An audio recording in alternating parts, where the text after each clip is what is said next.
शुरुआत करते हैं वड्डी खबर के नाल। दीपक टीनू नूं भजाउण दे विच कई लोगों के हद का शक जताया जा रहा है। FIR दे विच धारा 120B भी लगाई गई है।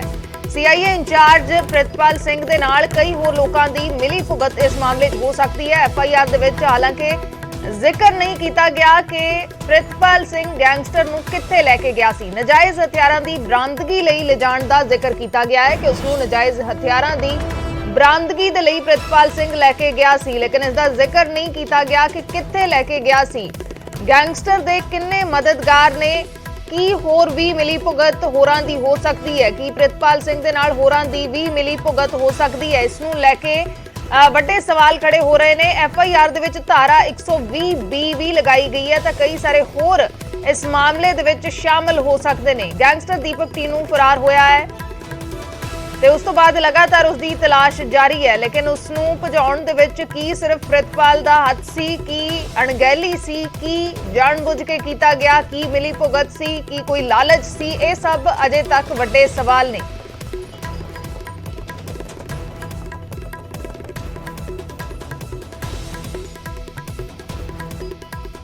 हथियारां दी बरामदगी का जिक्र किया गया है कि हथियारां दी बरामदगी करवाउण दे लई प्रितपाल सिंह उसनूं लैके गया सी, दीपक टीनू नूं लैके गया सी, लेकिन कित्थे लैके गया सी इसका जिक्र नहीं किया गया। जो सूत्रां दे हवाले नाल खबरां मिल रही ने वो ये कि किसी नूं मिलवाउण दे लई गेस्ट हाउस दे विच प्रितपाल सिंह लैके गया सी, लेकिन FIR दे विच हथियारां दी बरामदगी लई लिजाण दा जिक्र किया गया है। जिक्र नहीं किया गया कि कित्थे प्रितपाल सिंह लैके गया सी। तो वड्डे सवाल इस दे नाल जुड़ रहे ने कि की सिर्फ प्रितपाल सिंह इस दे विच शामिल सी। गैंगस्टर फरार होया, प्रितपाल सिंह नूं बर्खास्त कर दिता गया, गिरफ्तार कर लिया गया, पुलिस रिमांड ते भी है, पुछगिछ होएगी, लेकिन की सिर्फ प्रितपाल सिंह इस पूरे मामले दे विच शामिल सी या कोई मिली भुगत सी, किसी किस्म का लालच दिता गया, कि होरां दी भी इस मामले च शमूलीयत हो सकती है। गैंगस्टर दीपक टीनू फरार होया है, अजे भी पुलिस दे हत्थ खाली ने, अजे भी दीपक टीनू की तलाश की जा रही है।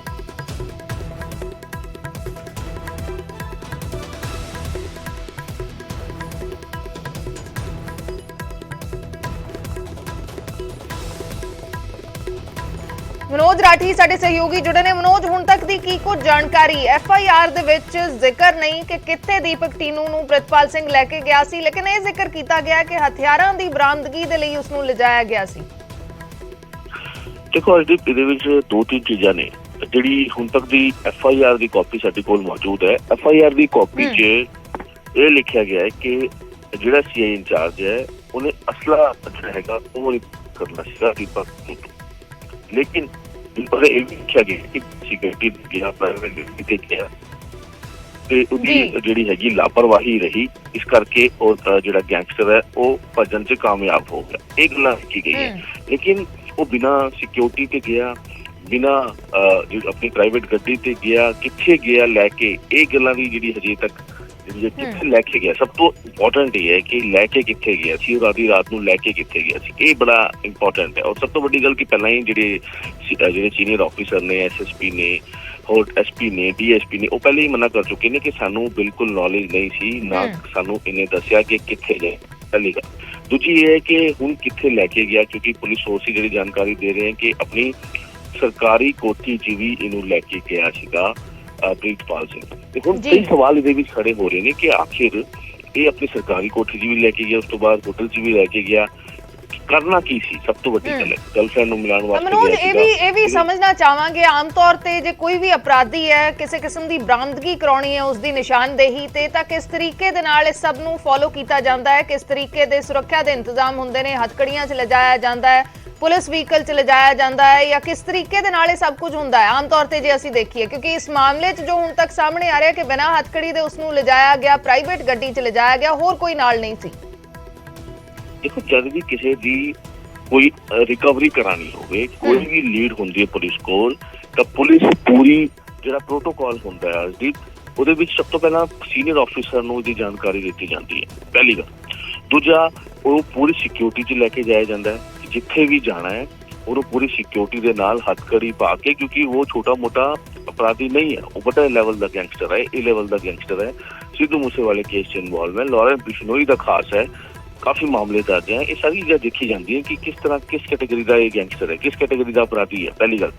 दूजी ਇਹਦੇ ਵਿੱਚ ਜਿਹੜੀ ਹੈਗੀ ਅਫਸਰਾਂ ਨੂੰ ਪੂਰਾ ਪ੍ਰੋਟੋਕਾਲ ਦੇ ਹਿਸਾਬ ਨਾਲ ਦੱਸਿਆ ਜਾਂਦਾ ਹੈ, ਇਸ ਤੋਂ ਪੂਰਾ ਲਿਖਿਤ ਹੁੰਦਾ ਹੈ ਕਿ ਕਿੱਥੇ ਜਾਣਾ ਹੈ, ਕਿਹੜੇ ਸਟੇਟ 'ਚ ਜਾਣਾ ਹੈ, ਕਿਹੜੇ ਜ਼ਿਲ੍ਹੇ 'ਚ ਜਾਣਾ ਹੈ, ਉਹ ਸਾਰੀ ਰਾਤ ਨੂੰ ਜਾਣਾ, ਦਿਨ ਨੂੰ ਜਾਣਾ, ਇਹ ਸਾਰੀ ਚੀਜ਼ਾਂ ਨੂੰ ਵੇਖਦੇ ਹੋਏ ਪੂਰਾ ਜਿਹੜਾ ਹੈਗਾ ਉਹ ਕੀਤਾ ਜਾਂਦਾ ਹੈ। ਲੇਕਿਨ ਇਹਦੇ ਵਿੱਚ ਕਿਸੇ ਵੀ ਤਰ੍ਹਾਂ ਦੀ ਕੋਈ ਵੀ ਗੱਲਬਾਤ ਨਹੀਂ ਕੀਤੀ ਗਈ, ਨਾ ਸੀਨੀਅਰ ਅਫਸਰਾਂ ਨਾਲ ਗੱਲਬਾਤ ਕੀਤੀ ਗਈ, ਨਾ ਕੋਈ ਦੂਜਾ ਸਿਕਿਉਰਿਟੀ ਲੈ ਕੇ ਗਿਆ, ਨਾ ਫਿਰ ਕੋਈ ਹੋਰ ਸਰਕਾਰੀ ਗੱਡੀ ਲੈ ਕੇ ਗਿਆ। ਆਪਣੀ ਗੱਡੀ 'ਚ ਪਹਿਲੀ ਗੱਲ ਤਾਂ ਇਹ ਕਿ ਹੋਟਲ 'ਚ ਜਾਂ ਆਪਣੀ ਸਰਕਾਰੀ ਕੋਠੀ 'ਚ ਲੈ ਕੇ ਜਾਣ ਦਾ ਮਤਲਬ ਕੀ ਸੀ? ਸਵਾਲ ਤਾਂ ਇੱਥੇ ਇਹ ਖੜਾ ਹੁੰਦਾ। ਹੁਣ ਤੁਸੀਂ ਕਰ ਰਹੇ ਹੋ 120 ਦੀ ਗੱਲ, ਕਿਉਂਕਿ ਇਹਦੇ ਵਿੱਚ ਬੜੇ ਪੁਲਿਸ ਸੋਰਸ ਹੀ ਦੱਸ ਰਹੇ ਨੇ ਕਿ 120 ਜਿਹੜੀ ਲਾਈ ਗਈ ਹੈ ਔਰ FIR 'ਚ ਵੀ ਲਿਖਿਆ ਗਿਆ ਹੈ ਕਿ ਉਹ ਹੋਰ ਦੂਜਿਆਂ ਦੀ ਵੀ ਇਹਦੇ ਵਿੱਚ ਇਨਵੋਲਵਮੈਂਟ ਹੋ ਸਕਦੀ ਹੈ, ਯਾਨੀ ਕਿ ਹੋਰ ਵੀ ਇਨਵੋਲਵਮੈਂਟ ਜੇ ਹੋਏਗੀ ਤਾਂ ਉਹਨਾਂ ਨੂੰ ਵੀ ਜਲਦੀ ਹੀ ਗ੍ਰਿਫਤਾਰ ਕਰ ਲਿਆ ਜਾਏਗਾ। ਯਾਨੀ ਕਿ ਪੁਲਿਸ ਨੂੰ ਸ਼ੱਕ ਹੈ ਕਿ ਹੋਰ ਵੀ ਲੋਕਾਂ ਦੀ ਇਹਦੇ ਵਿੱਚ ਇਨਵੋਲਵਮੈਂਟ ਹੋ ਸਕਦੀ ਹੈ। जी शुक्रिया मनोज पूरी जानकारी दे लई। तां कई सारे वड्डे खुलासे इस मामले दे विच लगातार हो रहे ने। दीपक टीनू फरार हो चुका है। दीपक टीनू अजे तक पुलिस दे हथ नहीं लग्या, हालांकि तलाश उसदी जारी है, लेकिन प्रितपाल सिंह नूं बर्खास्त करके गिरफ्तार कर लिया गया सी पुलिस रिमांड ते FIR दे विच इह जिक्र नहीं है कि कित्थे प्रितपाल सिंह उस नूं लैके गया सी।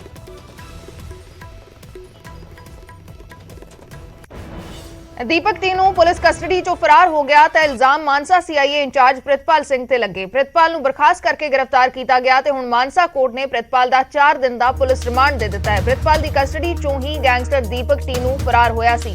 प्रितपाल ते इल्जाम ने कि बिना उच्च अधिकारियों की जानकारी दे ओ दीपक टीनू नूं गेस्ट हाउस च लैके गया सी। तस्वीरां दिखा रहे हैं।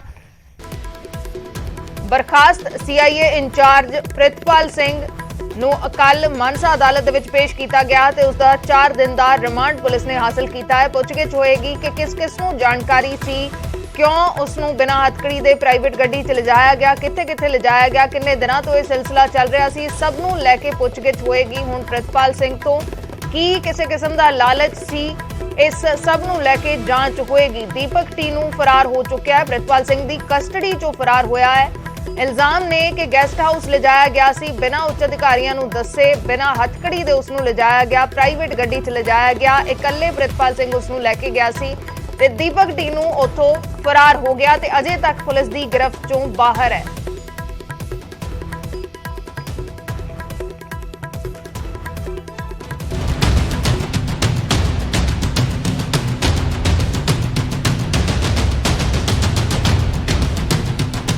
सिद्धू मूसेवाला दे गुनाहगार दीपक टीनू दे फरार होने की कहानी फिल्मी है। हुण तक मिली जानकारी के मुताबिक टीनू पूरी प्लानिंग दे नाल पुलिस कस्टडी चों फरार होया। उसने 2 दिन पहला ही फरार होने दे लई गोटियां फिट कर लियां सन। टीनू ने सब तो पहला मानसा दे CIA इंचार्ज प्रितपाल दा विश्वास जित्या, उसनूं भरोसे विच लिया, लालच दिता ते CIA इंचार्ज टीनू दे चक्रव्यूह विच फस गया। टीनू ने CIA इंचार्ज प्रितपाल दे अगे मंग रखी कि उसनूं उसदी गर्लफ्रेंड दे नाल मिलवाया जावे, जिस ते प्रितपाल टीनू नूं अपनी निजी गड्डी ते गेस्ट हाउस लैके गया, जिथे उसदी गर्लफ्रेंड इंतजार कर रही सी।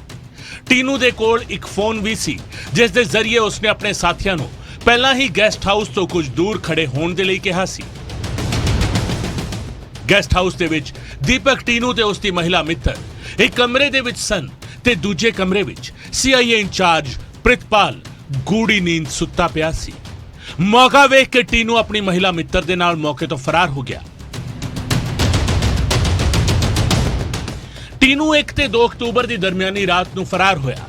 पुलिस वालों टीनू की भाल लगातार करने का दावा किया जा रहा है। पुलिस दी 2 टीमां राजस्थान पहुंचिया हुई ने, गिरफ्तारी दे लई छापेमारी की जा रही है।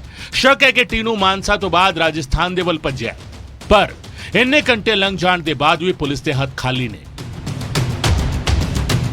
सिद्धू मूसेवाला कतल कांड दे विच साजिशकर्ता दीपक टीनू मानसा CIA पुलिस की कस्टडी दे विचों फरार होने तो बाद पुलिस की कार्रवाई ते सवाल खड़े हो रहे हैं, परंतु पुलिस कहती है कि हर जगह के उपर नाकेबंदी की गई है और आउण जाण वालियां दी चैकिंग की जा रही सी। बठिंडा के एंट्री पॉइंट ते आ और तुसीं जिहड़ी सड़क देख सकते हो, ये सड़क वो सड़क है जिहड़ी फरीदकोट मोगा तो रास्ते होंदे होए बठिंडा दे नाल जोड़दी है। तो इस दे नाल ही दूसरी सड़क तुहानूं दिखाना है। दूसरी ये सड़क है थर्मल दे कोल दी जांदी हुई सड़क सीधी ਵਾਇਆ ਮਲੋਟ ਹਬੋਰ ਹੁੰਦੀ ਹੋਈ ਇਹ ਸੜਕ ਗੰਗਾ ਨਗਰ ਨੂੰ ਜੋੜਦੀ ਹੈ। ਦੋ ਮੇਨ ਅਹਿਮ ਸੜਕਾਂ ਨੇ ਜਿਹੜੀਆਂ, ਦੋ ਮੇਨ ਮੁੱਖ ਮਾਰਗ ਨੇ ਜਿਹੜੇ ਬਠਿੰਡਾ ਦੇ ਨਾਲ ਜੁੜਦੇ ਨੇ। ਇਹਨਾਂ ਦੇ ਉੱਪਰ ਪੁਲਿਸ ਹੈ ਜਿਹੜੀ ਉਹ ਤੁਹਾਨੂੰ ਕਿਤੇ ਵੀ ਨਜ਼ਰ ਨਹੀਂ ਆ ਰਹੀ।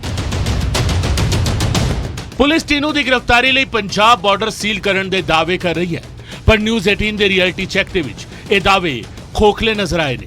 ਬਠਿੰਡਾ ਤੋਂ ਰਾਜਸਥਾਨ ਅਤੇ ਫਰੀਦਕੋਟ ਦੇ ਵੱਲ ਜਾਂਦੀਆਂ ਸੜਕਾਂ ਤੇ ਨਾ ਕੋਈ ਨਾਕਾ ਤੇ ਨਾ ਹੀ ਕੋਈ ਚੈਕਿੰਗ। ਦੀਪਕ ਟੀਨੂ ਇਹ ਕੈਟੇਗਰੀ ਦਾ ਗੈਂਗਸਟਰ ਹੈ, ਲਾਰੈਂਸ ਬਿਸ਼ਨੋਈ ਦਾ ਕਰੀਬੀ ਹੈ, ਮੂਸੇਵਾਲਾ ਦੇ ਕਤਲ ਦਾ ਗੁਨਾਹਗਾਰ ਹੈ ਤੇ ਇਸ ਤਰ੍ਹਾਂ ਦਾ ਖਤਰਨਾਕ ਗੈਂਗਸਟਰ ਬੜੀ ਆਸਾਨੀ ਦੇ ਨਾਲ ਪੁਲਿਸ ਦੀ ਕਸਟਡੀ ਚੋਂ ਫਰਾਰ ਹੋ ਗਿਆ ਤਾਂ ਪੁਲਿਸ ਤੰਤਰ ਤੇ ਪੁਲਿਸ ਪ੍ਰਣਾਲੀ ਤੇ ਸਵਾਲ ਖੜੇ ਹੋਣੇ ਸੁਭਾਵਿਕ ਨੇ। Bureau report, news 18 Punjab.